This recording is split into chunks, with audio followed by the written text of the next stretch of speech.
Launching the Antiquities Act of 1906, President Teddy Roosevelt created the nation's first national monument designation, Devil's Tower National Monument in Wyoming. The important purpose of this act was to preserve, for all Americans, significant pieces of the country's history.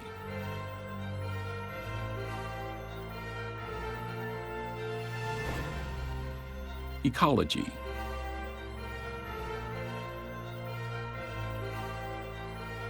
geology,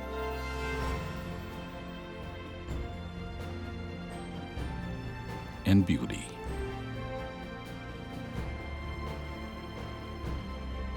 But unlike America's great national parks, size is not important for monuments. Historic sites and other units of the national park system.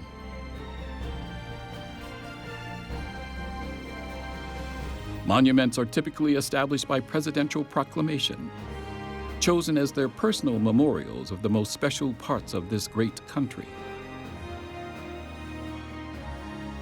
However, occasionally these units of the park system are established by the direct action of Congress. Some are big, some are small. Some garner large budgets and staff, others next to none. And some eventually gain national park designation. America's treasures tell the story of the nation's past and present glory.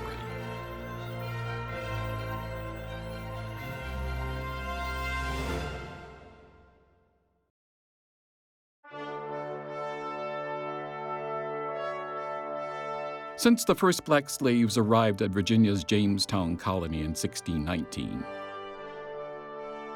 they began, against all odds, a noble struggle for equality.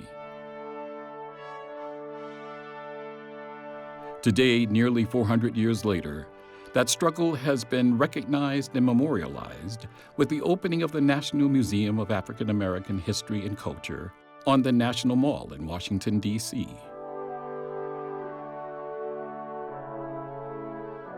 The museum's exhibits capture significant events in Black history, which formed the backbone of the nation as it moved to freedom and equal rights, including the 13th Amendment, ending slavery, the 15th Amendment, giving Black men the right to vote, the founding of the NAACP, Brown v. Board of Education, the Civil Rights Movement. But the museum also tells the stories of the men and women who made this history, their lives and accomplishments through displays such as Black abolitionist Harriet Tubman's hymnal. The dress Rosa Parks was sewing the day she refused to give up her seat to a white man on a bus in Montgomery, Alabama. The trumpet used by jazz great Louis Armstrong. And a Bible owned by Nat Turner, who led a slave rebellion in 1831. But the museum also tells the story of two giants in the struggle for African American equality. Two exceptional men whose early lives are captured by two units in the national park system: Martin Luther King Jr. and Booker T. Washington.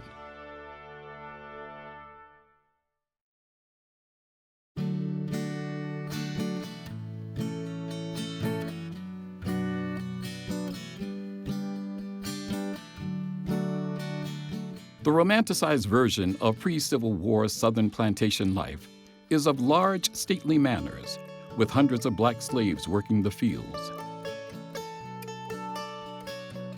Black domestic help tending to every need of their white masters. But in reality, many blacks were born on small farms or plantations like this one in Virginia's Piedmont region. A farm like this, where on April 5, 1856, Booker T. Washington was born a slave on the 207-acre farm of James Burroughs. A farm that on April 2, 1956, President Dwight D. Eisenhower designated as Booker T. Washington National Monument. Arriving at the monument's visitor center, a bust of this great man greets you outside. The monument is designed not to teach a great deal about Booker T. Washington, but to experience what it would have been like to have been born a slave and raised by a slave-holding family, the Burroughs family, on a small plantation like this. The tour of the monument begins at the back of the visitor center, where the paved plantation trail guides you through the monument's grounds and wooden buildings. The kitchen cabin replica, standing today, was built in 1960 and is on the site of the original Burroughs kitchen. Washington was born in another nearby cabin on the farm, but the cabin's poor condition and his mother's role as the plantation cook allowed the family to move into the kitchen cabin a few years later. Of the kitchen cabin, Booker T. Washington wrote in his autobiography, Up From Slavery, "I was born in a typical log cabin, about 14 by 16 feet square. In this cabin I lived with my mother and a brother and sister till after the Civil War, when we were all declared free." A black woman who grew up in a similar slave cabin describes her experience. What you getting is from the horse's mouth.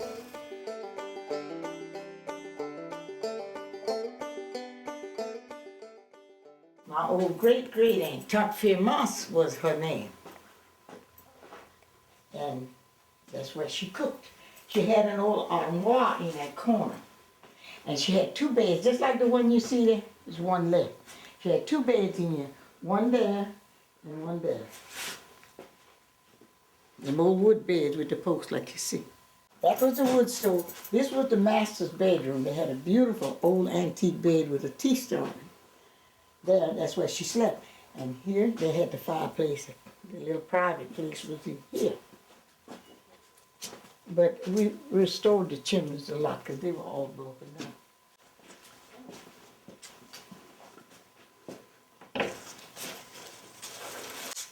Was a bedroom.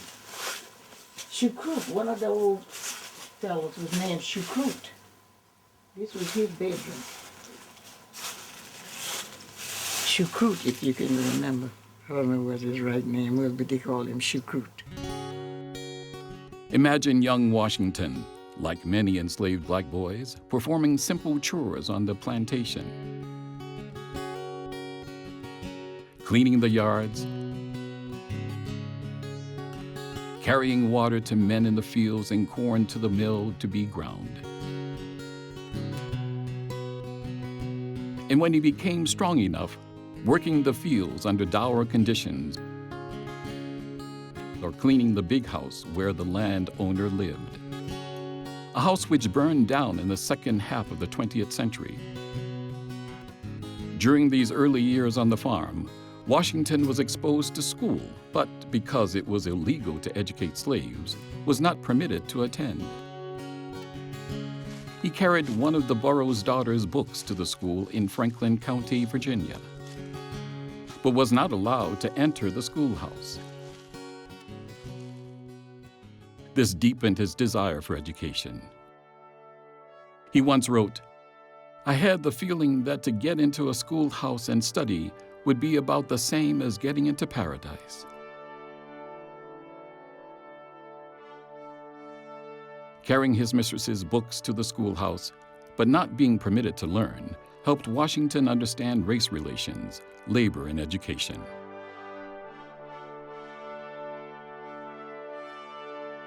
Then in April of 1865, after years of farming and gardening alongside their master, Booker T. Washington and all of Burroughs' other slaves listened to the reading of the Emancipation Proclamation at the Burroughs plantation.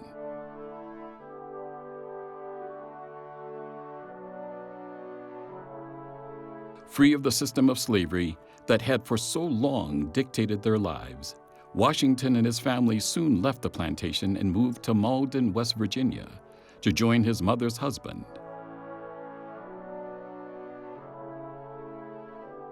Here, the young Washington took on a job in a salt mine that started at 4 a.m. so that he could attend school later in the day. The only authentic building in Booker T. Washington National Monument, though it was constructed in 1890 after Washington's time on the farm, is the tobacco barn located at the start of the Jack-o'-lantern Branch Trail. A later owner of the farm renovated the barn and moved it 100 feet from its original location to put it on level ground. Between 1970 and 1974, the other buildings were constructed by the National Park Service. From semi-reliable historical accounts of the farm, there is a smokehouse, a blacksmith shed,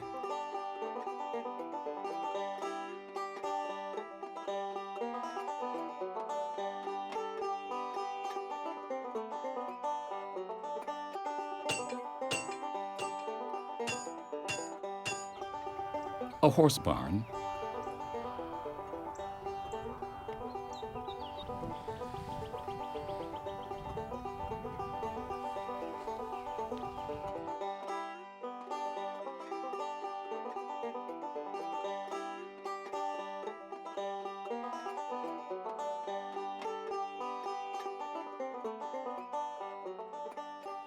a chicken coop,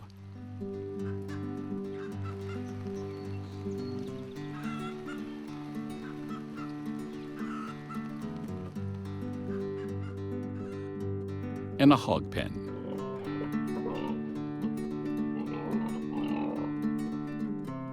Pens that today are sometimes occupied by typical farm animals.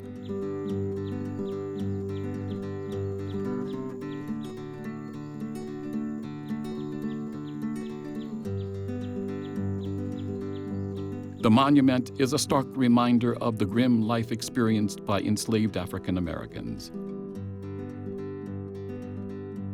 Yet in spite of growing up under isolated conditions like this, Booker T. Washington rose up and changed the lives of many blacks for the better.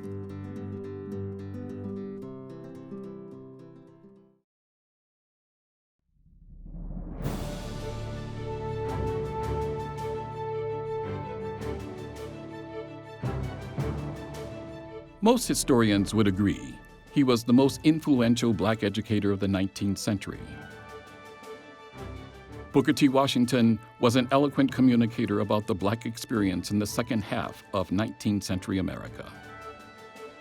He wrote, I felt that the Reconstruction policy as it related to my race was in a large measure built on a false foundation, was artificial and forced. In many cases, it seemed to me that the ignorance of my race was used as a tool to help white men into office, and that there was an element in the North that wanted to punish Southern white men by forcing Negroes into position over the heads of Southern whites. I felt the Negro, in the end, would be the one to suffer. The event that would change Booker T. Washington's life occurred in May of 1881. He was offered an opportunity to take control of a technical school, an opportunity which he excitedly took. So in July of that year, at the age of 25, Booker T. Washington took over the Tuskegee Normal Industrial Institute in Alabama, a trade school. Beginning with only 2 shacks for the campus, he would develop it into a major black educational institution. Tuskegee and similar schools paved the way for blacks to move from field workers to industrial laborers. At his death in 1915, He was revered by those blacks who owed him their livelihoods. That he was a great force in moving African Americans on the road towards equality cannot be denied. A most remarkable accomplishment, especially considering his disadvantaged beginnings.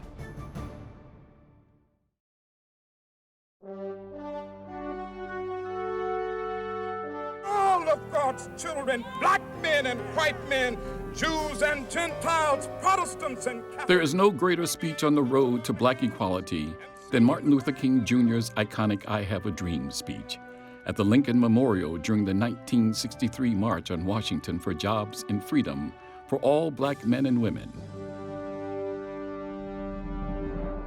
So even though we face the difficulties of today and tomorrow, I still have a dream. Yeah. It is a dream deeply rooted in the American dream. I have a dream that one day this nation will rise up and live out the true meaning of its creed. We hold these truths to be self-evident, that all men are created equal. I have a dream that one day on the red hills of Georgia, the sons of former slaves and the sons of former slave owners will be able to sit down together at the table of brotherhood. I have a dream. One day right there in Alabama, little black boys and black girls will be able to join hands with little white boys and white girls as sisters and brothers. I have a dream today. Let freedom ring, and when this happens, and when we allow freedom ring, when we let it ring from every village and every hamlet, from every state and every city, we will be able to speed up that day when all of God's children, black men and white men, Jews and Gentiles, Protestants and Catholics, will be able to join hands and sing in the words of the old Negro spiritual, free at last, free at last, thank God Almighty, we are free at last.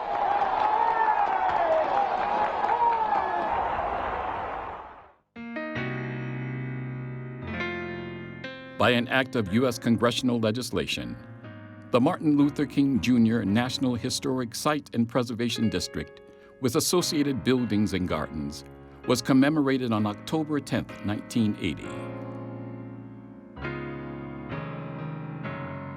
Located in southeast Atlanta, Georgia, the district encompasses the environs in which Martin Luther King Jr. grew up, from his birth in 1929 until he left Atlanta in 1948.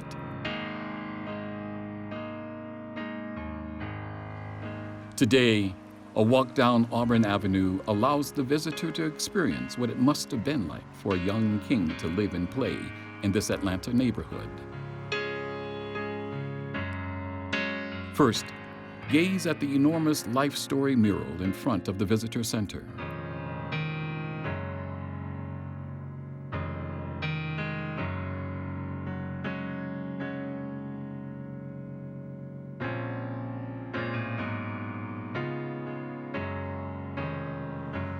Then walk down Auburn Avenue and experience the double shotgun row houses. 4 identical hip-roofed houses built in 1905 for Empire Textile Company mill workers. The houses earned the name shotgun because a bullet could theoretically enter and leave the house through the perfectly aligned doorways. Walk further down Auburn Avenue and experience Ebenezer Baptist Church, the spiritual home to many citizens of the Sweet Auburn community. The place where young King was baptized.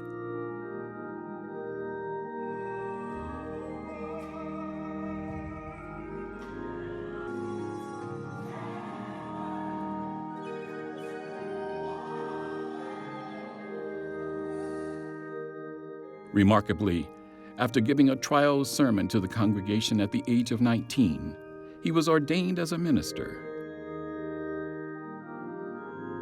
In 1960, Dr. Martin Luther King Jr. became a co-pastor of Ebenezer Baptist Church with his father, Reverend Martin Luther King Sr., known as Daddy King. Next, experience Dr. King's birth house. An 1895 two-story Queen Anne-style house initially built for a white family at 501 Auburn Avenue. The home was purchased in 1909 by Reverend Adam Daniel Williams, pastor of the Ebenezer Baptist Church. He and his wife had one daughter, Alberta Christine. On November 25, 1926, Christine married a minister by the name of Martin Luther King at her father's church. Instead of getting their own place, he moved into the Williams family home. Over time, the Kings would have 3 children born in the house: Willie Christine, Alfred Daniel, and Martin Luther King Jr. It was the home where young King would live and grow up for the next 6 years. Finally, coming full circle, experience Martin Luther King Jr., the slain civil rights leader's final resting place. A place that he now shares with his wife, Coretta Scott King. Cascading pools surround the tomb, which is next to an eternal flame that burns night and day. There is indeed much to experience in this historic jewel of the National Park System. A jewel that celebrates the achievements of this remarkable man.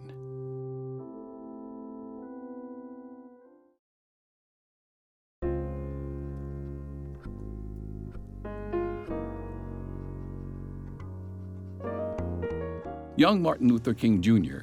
attended segregated public schools in Georgia, graduating from high school at the age of 15. He then went on and received a BA degree in 1948 from Morehouse College. Eventually, he enrolled in graduate studies at Boston University, receiving a PhD. In Boston, he met and married Coretta Scott, a young woman of uncommon intellectual and artistic talents. 2 sons and 2 daughters were born into the family.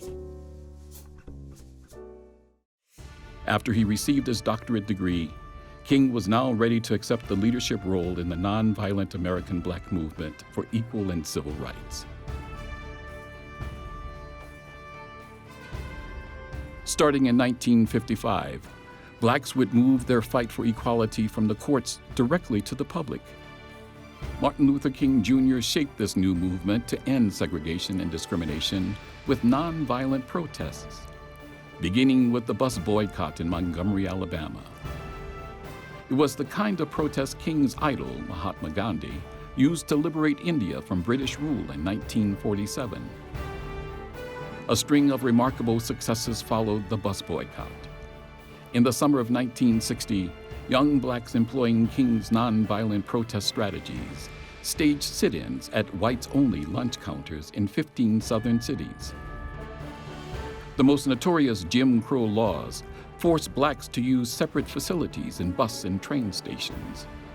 In 1961, James Farmer, director of the Congress of Racial Equality, organized Blacks to challenge these laws in a series of freedom rides from Washington, D.C. to New Orleans. In 1962, James Meredith challenged segregation of Southern universities when he enrolled at the traditionally whites-only University of Mississippi. When rioting broke out, resulting in the deaths of 2 people, President Kennedy ordered in federal troops to protect Meredith and bring peace to the campus. It was the end of segregated universities in the South. Finally, in 1963, King led demonstrations in Birmingham, Alabama, to desegregate public schools. In that same year, he conferred with President John F. Kennedy. In leading the movement for black civil rights, he was arrested upwards of 20 times and assaulted at least 4 times. He was awarded 5 honorary degrees, was named Man of the Year by Time magazine in 1963, and became not only the symbolic leader of American blacks, but also a world figure. At the age of 35, Martin Luther King Jr. was the youngest man to have received the Nobel Peace Prize. When notified of his selection, he announced that he would turn over the prize money of $54,123 to the furtherance of the civil rights movement. On the evening of April 4th, 1968, at the young age of 39, while standing on the balcony of his motel room in Memphis, Tennessee, he was assassinated. 5 days later, his funeral was held at the Ebenezer Baptist Church on Auburn Street. He was home.